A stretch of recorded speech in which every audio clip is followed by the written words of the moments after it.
aflaaqo iyo guran iyo siisiib iyo jajab iyo timbaarka hore kacad intaba waad ka raysan doontaa insha allahu tacaala haddii aad isku darsato alaabtan 7 shay isku darso haddii ilaahay idmo tintaada waad mahadin doontaa wigina 2 jeer marso bismillah assalaamu calaykum waraxmatullaahi wabarakaatu soo dhawaada igula saliya xabiibkeena maxamed suubaneena sallallahu calayhi wasallam cimri dheer iyo caafimaad qabku waara haddaad nagu cusub tahay subscribe noo saar gambaleelkana furasay kuu soo gaaraan wax kastoon soo gelino videoga share gareeya like-ta ka ilaawinina asxaabtii hore soo dhawaada maanta timaha ayuu casharkeenu ku saabsan yahay jajabka iyo rafaadka badan oo ay gabdhuhu ka qabaan timaha ayaan rabnaa inaan maanta cashar qurux badan idinkaga sameeyo hal xabo afakaadho aad u bisil soo qaado bololna aan ahayn meelaha yareerka madow iska tuur haday ka leedahay ku jajabi qaadada saxanka inta ku shubatid ama baaquli hadba sheegad haysatid markii saad ismud uga dhigtid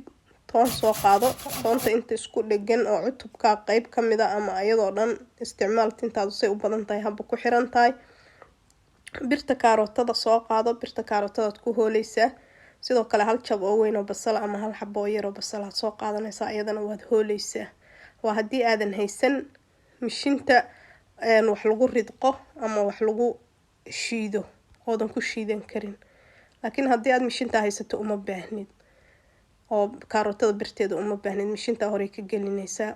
coconut oil weeye waa saliid qumbaad ku darsanaysaa maasha allah tabaarakallah kaal iska arag alaabtan markaad isku dartid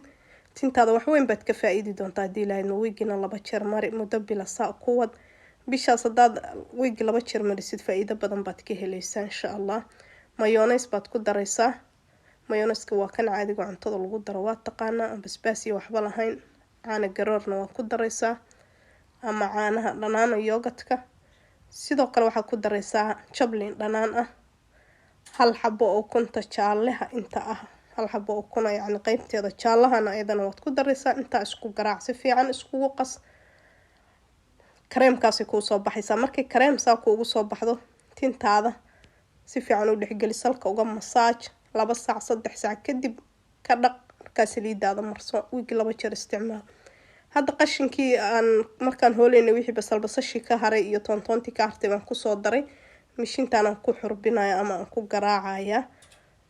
maadaama markii hore aan rabay inaan idinku tuso sababtaan aan mishinta u isticmaalin ay ahayd inaan tuso dadka aan mishinta haysan sida u isticmaalayaan haddaad mishin haysatid uma baahnid inaad karootada birteeda ku soo xoqdid hal mar baad halkan ku shubaysaa insha allah kareemkaas uu noqdo